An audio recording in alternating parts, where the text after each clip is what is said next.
Ah, my ear.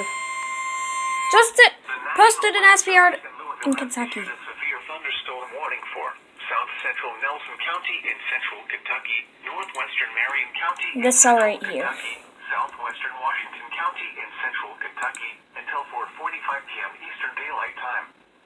At 4:10 p.m. Eastern Daylight Time, a severe thunderstorm was located 11 miles northeast of Hodgenville, moving east at 35 miles per hour. Expected hazards include 60 miles per hour wind gusts and half-dollar size hail. This is a radar-indicated threat.